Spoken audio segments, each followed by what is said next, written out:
के लिए जा रही है। 4 साल में भर्ती आई है, तो हम लोग इतना लंबा समय इंतजार किए हैं, पेपर का इंतजार किए हैं, जल्दीबाजी में पेपर करा लिया जाता है, उसकी भी तैयारी की, उसके बाद पेपर लीक हो जाता है। बताइए किससे कहें? सरकार सुनने को तैयार नहीं, वो कहते धांधली नहीं हुई है तो किसके पास जाएं, कहाँ कहें? कोई सुनने को तैयार नहीं। और धांधली इतने बड़े स्तर पे हुई है कि पेपर लीक कर दिए गए सारे, इतने लगातार पेपर वायरल हो रहे थे टेलीग्राम में, हर जगह सोशल मीडिया पे, लेकिन सरकार मानने को तैयार नहीं है। कुछ मीडिया चैनल भी कह रहे हैं अफवाह है। तो आप बताइए कैसे हम लोग कहाँ जाएं, किसके पास जाएं? लोग हमारे मुद्दे को दबा देते हैं, रोजगार का मुद्दा ही कोई सरकार नहीं बनने देती।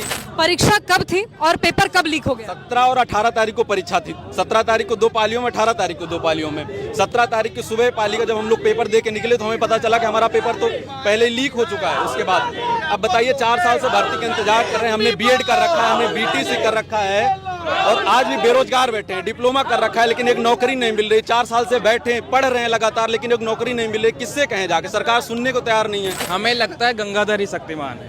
अच्छा, जो पेपर करा रहे हैं उसके पीछे कोई ना कोई लीक कराने के लिए नॉर्मल लोगों के, इतनी कड़ी व्यवस्था में नॉर्मल लोगों का ये मतलब कि नॉर्मल लोगों की औकात के बाहर है कि उसको पेपर लीक करा ले। इसका मतलब है कि कहीं ना कहीं साठ गांठ है, इसीलिए कोई कार्रवाई नहीं हो रही है।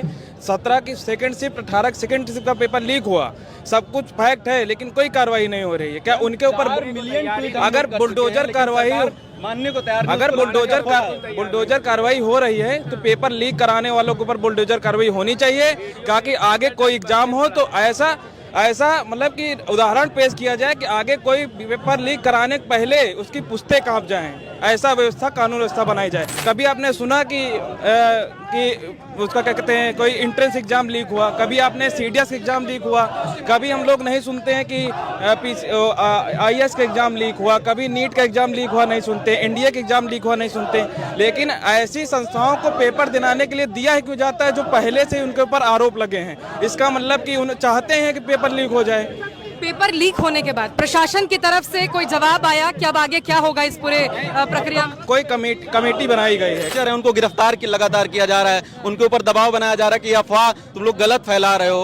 और ये जो कमेटी भी बनाई गई है मैम, पिछले एग्जाम को लेके नहीं बनाई गई है, ये कमेटी आने वाले एग्जाम के लेके बनाई गई कि उनमें हम शुचितापूर्ण कराएंगे। बच्चे पहले परीक्षा दे रहे थे, तैयारी की, उनका तो भविष्य बर्बाद हो गया। मैम हम लोग कहाँ जाएं आप बताइए ना? हम लोग की उम्र भी चली गई है, आगे उम्र भी नहीं रह जाएगी। और बीटीसी बीएड सब कुछ कर रखे हैं। शिक्षक भर्ती आ नहीं रहे, पिछले 5 साल से शिक्षक भर्ती नहीं आ रही। शिक्षा आयोग बन रहा है, पता नहीं क्या बन रहा है।